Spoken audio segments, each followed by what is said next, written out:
Siyempre may mga nangyayari na gulo sa mga gangs, di ba? Ano yung masabi mo tungkol doon? Hindi katulad noon na putang ina. Pag talagang nagkasalubong, gulo na agad.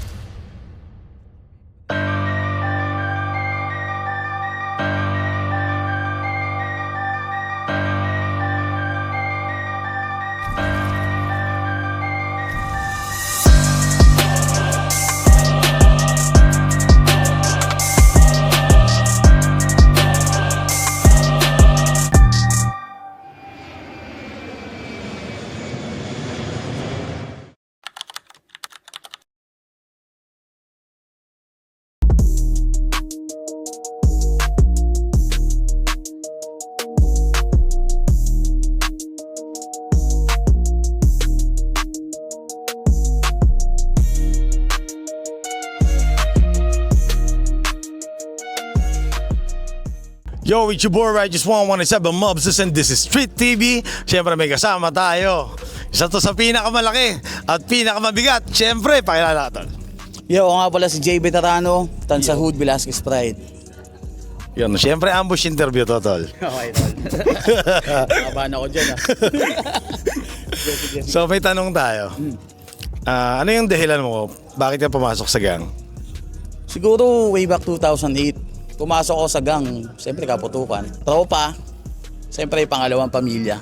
Isa yun sa mga hinahanap ko kaya ako napapasok ng gang. Nag-iisang lalaki kasi ako. Pares pala tayo. Ganap ako ng mga kapatid na lalaki. Kuya, kapatid. Ano yung pinagkaiba ng gang noon sa gang ngayon? Pinagkaiba ng gang noon tsaka gang ngayon, ang dami. Tol, sobrang laki. Kasi ang gang noon, hindi organisado. Mismo. Ngayon kasi systematic na eh. Marami na tayong pwedeng pagkopyahan. Like other kapatiran or organization. Pwede natin siyang kunin as, parang tema natin kung paano magpatakbo ng isang hood. Unlike para before, makatulong. Para makatulong. Unlike before, tol, tangina, walang pakialam yung OG mo, kasing edad mo, veterano mo, kasing edad mo, halos kayo magkakasing edad, so walang gumagabay sa inyo ng tama. Unlike na ngayon, natin, mas magulo talaga noon. Oo naman. Kesa ngayon, sobra. medyo... Ngayon kasi talagang tahimik na. Although may pagkakamali yung mga kabataan, Yeah. pero siyempre, dala ng kabataan yun. Hindi ba natin may iwasan yun? Siyempre may mga nangyayari na gulo sa mga gangs, di ba? Ano yung masabi mo tungkol doon? Nangyayaring gulo sa mga gangs, siguro pwedeng maiwasan, pero at the same time mahirap siyang iwasan. Kasi pag nando ka na sa pagkakataon, dala na ng sitwasyon, mahirap nang iwasan yung gulo eh. Pero siyempre bilang may mga namumuno na pinagdaanan na yung mga ganong sitwasyon, mas nakokontrol na, hindi katulad noon na putang ina. Pag talagang nagkasalubong, gulo na agad. So mas nape-prevent. Yo. Kabanggaan lang ng balikat dati. Tangina, alay lakad ga eh. Magkapasoon lang ng sigarilyo. Tangina, gulo na to, di ba? Magkatingin na lang ng masama eh. Di ba? Sumama mo katingin na, di ba? Ganun. Bakbaka na talaga.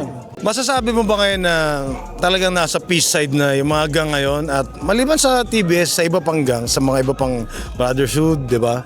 Sa tingin mo nasa peace side na ba ngayon? Oo naman brother, nasa peace side na. Bakit? Kasi sa Tansa Hood, madaming gang doon like other gangs na kasundo naman namin. Kasabay namin sa mga project, iniiwasan namin yung magkagulo kami. Dadaan sa likod ko. Tangina. Tangina mo kay Chris eh, no? Putang ina, bomber eh, no? Ano nga, video bomber to, vlog bomber. Hindi, yun na. Ano ay sabi ko kanina, putang ina, wala tuloy ako. Ayun na, marami ng peace na talaga kasi ang daming gang doon like other gangs. Yes. Gagawin kami ng project na sama-sama kami para sa pangkapayapaan, pagkakaisa.